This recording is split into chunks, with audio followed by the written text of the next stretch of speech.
Now, before we start, you might want to check out our other podcasts covering topics like personal development and minimalism, money, health, relationships, and more. So to optimize your life in other areas, just search for Optimal Living Daily in your podcast app. Now, on to the show. This is Optimal Relationships Daily. One Thing Separates Creators from Consumers by Benjamin Hardy of benjaminhardy.com. Hello, everybody. I'm Greg Audino, and thank you so much for joining me for yet another episode of ORD. And I'll keep this intro nice and short for you. Let's get right into this really thought-provoking post from longtime friend of the network, Benjamin Hardy, as we optimize your life. One Thing Separates Creators from Consumers by Benjamin Hardy of benjaminhardy.com. Most people, regardless of their age, operate like small children. They never truly grow up. What does this mean? Most children are focused completely on their own needs and wishes. They want more. As a foster parent, I see this every single day. We get our kids something, and within a few moments, they're asking for something else. They have an insatiable desire for more. It can never be fulfilled. They are never satisfied. Of course, we teach our kids to be grateful and appreciate what they have, but they are in a dependent state. They are, after all, children. So it's reasonable that their focus is entirely upon themselves and their own survival. Unfortunately, most people never grow out of this self-centered and consumptive approach to life. Most people do things only for what it will bring them in return.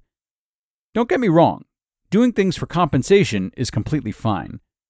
But is that compensation the core motivation for the work you're doing? Very few people do incredible work because they're more focused on what they can get than what they can give.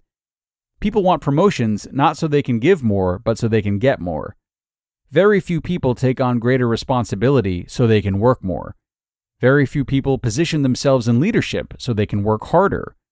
Hence the quote from Abraham Lincoln, "Nearly all men can stand adversity, but if you want to test a man's character, give him power." End quote. Most people want power for the benefits they get from that power.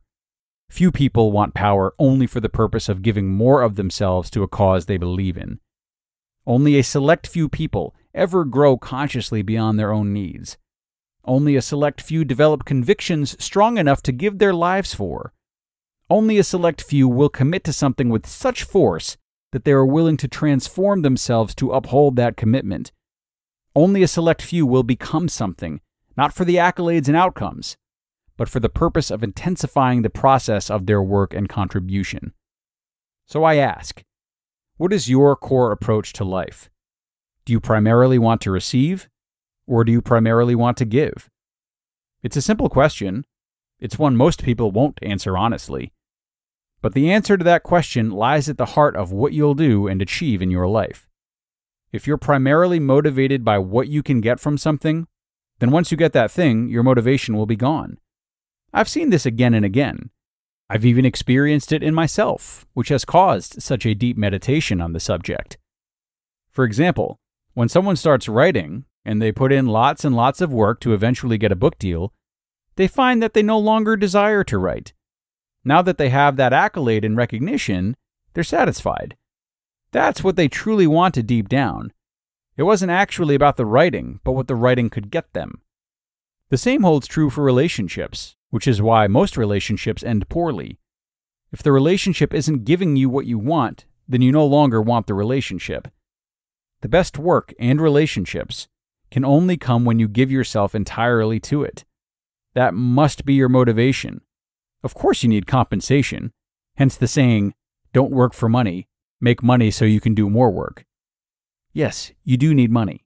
You need resources. But those things are means to doing more of the work you so desperately believe in. Why most people will never be successful. Quote, don't aim at success. The more you aim at it and make it a target, the more you're going to miss it. For success, like happiness, cannot be pursued. It must ensue, and it only does so as the unintended side effect of one's personal dedication to a cause greater than oneself, or as the byproduct of one's surrender to a person other than oneself. That's by Viktor E. Frankl. Most people will never be successful because most people remain children consciously and never evolve. They remain purely self-indulgent and self-absorbed. They never develop convictions that drive them to dedicate their lives to a particular service and audience. They aren't willing to learn and transform themselves for a commitment. Instead, they only commit to something so long as it benefits them. Once things get tough, their commitment disappears. In order to be truly successful and to make an enormous impact on the world, you must give yourself fully to something. It can't be about you anymore. You must be driven to serve, to help other people, and to solve specific problems. This is the very reason few people ever actually experience love, because they engage in relationships only for their own benefit. Love isn't about you, it's about the other person. And the only way to truly experience love is by giving it. When you're driven by giving, you already know you'll receive abundantly in return. The world gives to the givers and takes from the takers. When you're completely motivated to serve and give, you have complete confidence the outcome will be successful. Success isn't hard because it's not your obsession. It's an unintended consequence. It's a byproduct of everything you're putting into your work. Success is a habit for people motivated by something greater than themselves. Success is easy when you're not focused on yourself. However, when you are focused on yourself, success is so hard. It's hard because it's fleeting. It's fleeting, just as the joy is fleeting for my child when I give them a toy. As soon as they get it, they want something else.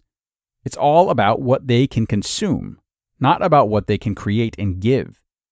Only those who care more about helping others will keep going, long after all of their needs are met and long after they receive enormous accolades and success. It doesn't matter how many accolades you acquire if those accolades are the reason for what you're doing. Because soon enough, you'll stop doing the work that got those accolades. You'll be satisfied with your quote-unquote success, and those who are driven by something more will keep going. They'll keep digging deeper into the problems of this world, and they'll be the ones who solve those problems. When you're driven by giving, you run toward problems.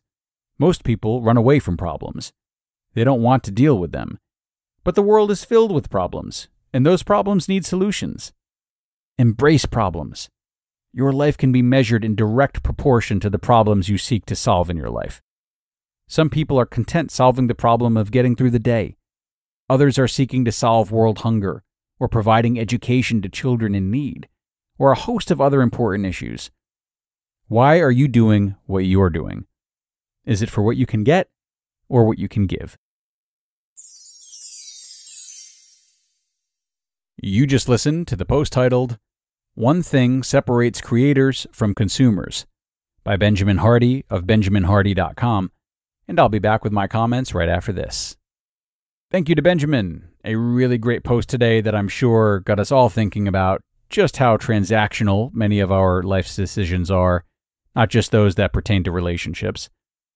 However, with a post that can summon such serious questions, it's easy to feel a bit interrogated and like we're either doing everything right or everything wrong.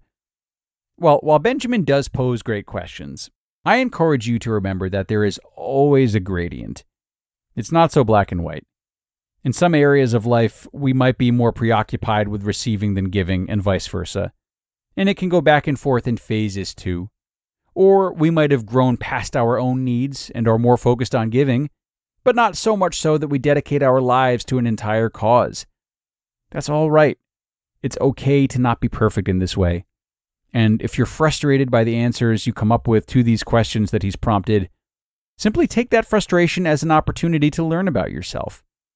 You might learn where and when you care about receiving more than giving. What compensation feels appropriate for you, so you don't feel as though you're being taken advantage of. Right, this post is ripe with opportunity for self-questioning, so I strongly encourage you to embrace that as opposed to using it solely to measure the quality of your character and generosity. But that's going to do it for today, everybody. Another episode in the books. Thank you so much to Benjamin once again for sharing his work, and thanks of course to all of you for joining. Enjoy the rest of your day, and be sure to come back again tomorrow for more content where your optimal life awaits.